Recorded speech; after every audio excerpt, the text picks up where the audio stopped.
Good morning, friends. Welcome to Family Storytime. Glad you came back. Let's begin. Are we sitting down? Crisscross applesauce? Did we forget about all those things? Let's turn our listening ears on and let's begin with our hello song. Here we go. Hello, friends. Hello, friends.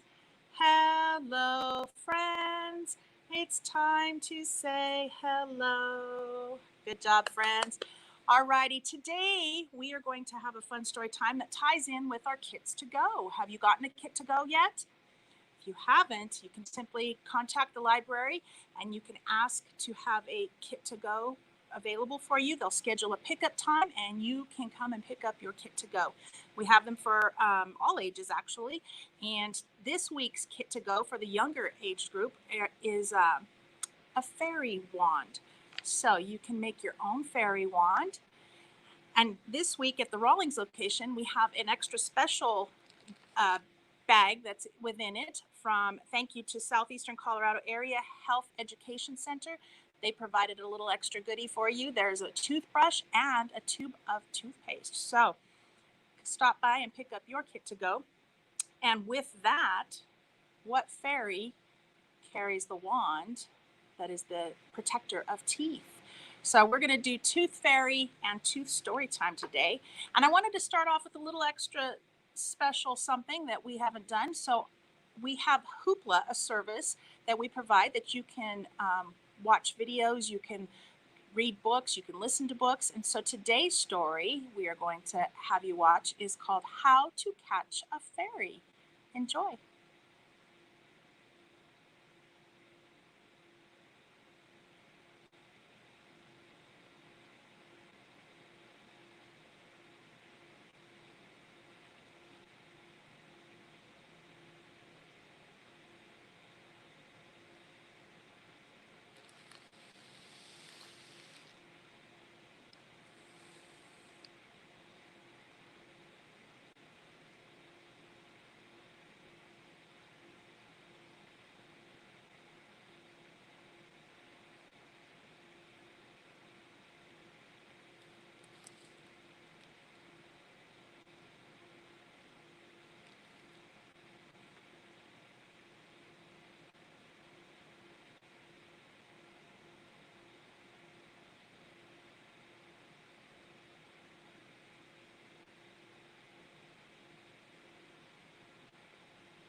that was a cute story. Are you guys going to try to catch the tooth fairy? I don't know. I was always told you shouldn't try to catch the tooth fairy because then they won't come and visit you. Did you know that other parts of the world don't believe in the tooth fairy? They have different form of a tooth fairy or different things that they do for teeth that they lose. So like in Mongolia, that they bury their teeth next to trees in hopes that their adult teeth would grow in strong like the roots of a tree. Or that in Asia, if they lose a tooth from the top jaw, they throw it up on the roof. If they lose a tooth from the bottom jaw, they throw it down to the floor in hopes that when that new adult tooth grows in, that it will grow in that direction. And then in Spain, Mexico, Peru, and Chile, they have their tooth fairy is called El Raton Perez. And he goes around and collects the teeth just as the tooth fairy does. And he replaces that with special gifts or treats for the children. One of my favorite books is called The Tooth Fairy Meets El Raton Perez. So that one is on my book list that I also listed in the description. So you can look at that and find some other fun tooth and stories and fairy time stories. Alrighty, so I want to share my first story with you today, and it's called Alan's Big Scary Teeth. I'd like to thank Candlewick for allowing me to read this, and this is by Jarvis.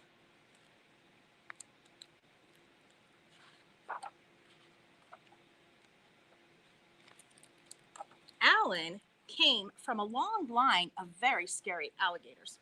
He was known throughout the jungle for his scaring. It was what he did best.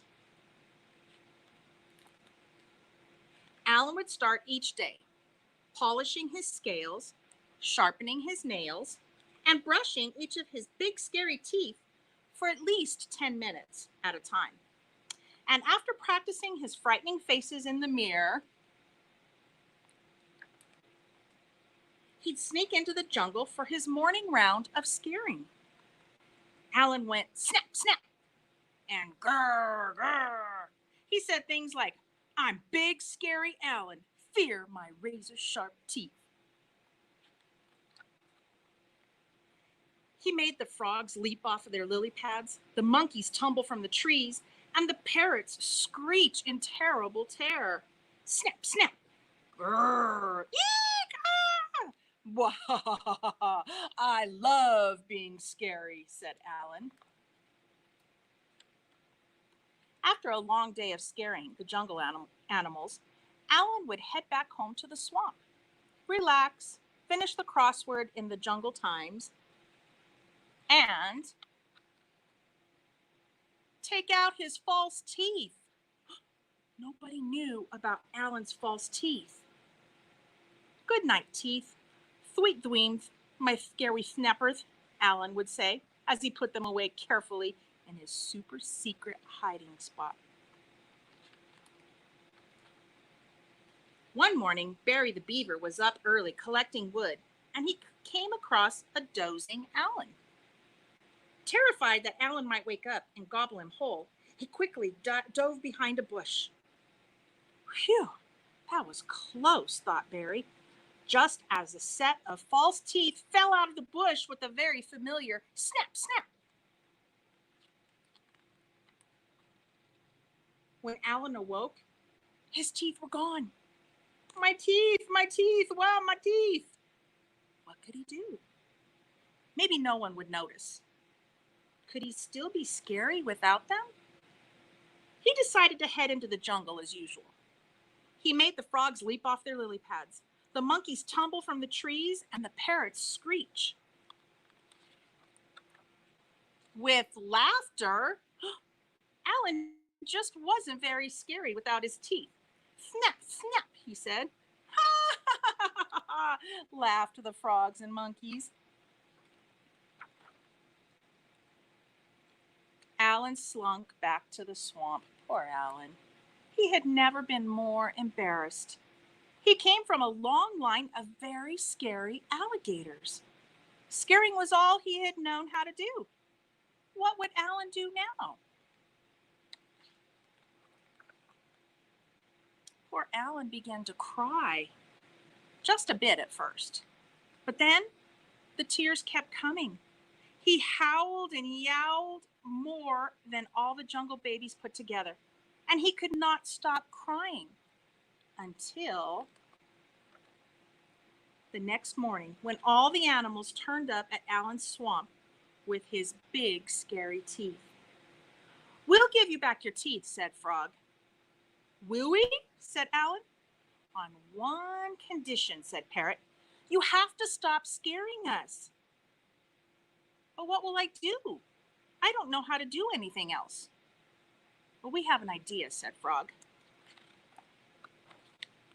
And so every day, after polishing his scales, sharpening his nails, and brushing his teeth, his big scary teeth, Alan headed into the jungle.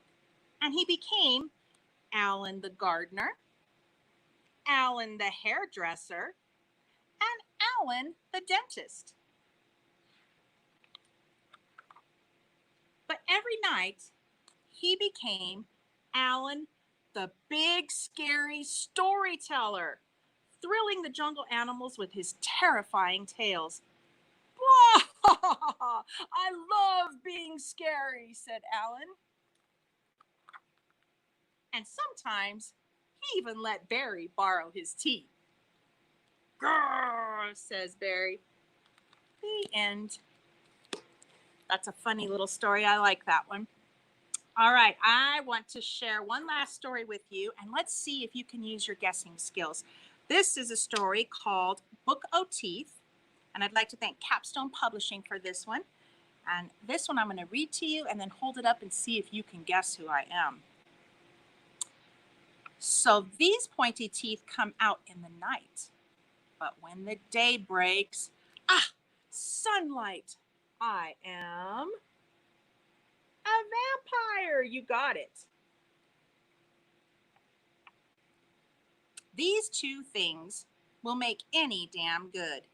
Big, sharp teeth and wood, wood, wood." Right, a beaver.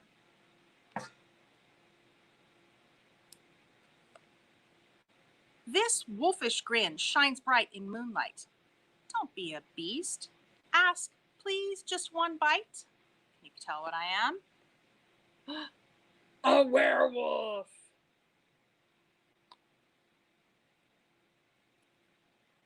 "They click and clack and chatter like bone.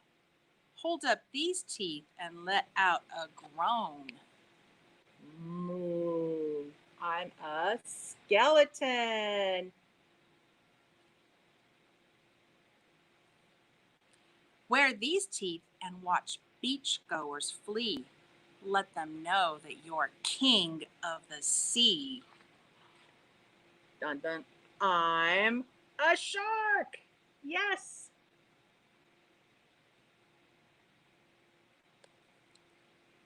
"This monster mouth doesn't fuss or complain. It simply drools and says only brains." Right, a zombie. Very good. Looks like he needs to go to the dentist, doesn't he? With all those ugly teeth. Some of these would make great masks for you to wear when you go out in public, right? All right, my friends, thank you so much for watching. Let's finish off with our farewell song. And here we go. Goodbye, friends. Goodbye, friends. Goodbye, friends. It's time to say goodbye. Bye, friends. Thanks again for watching. Have a wonderful, safe week. And don't forget to stop by the library and pick up your kit to go. We'll see you next week. Bye.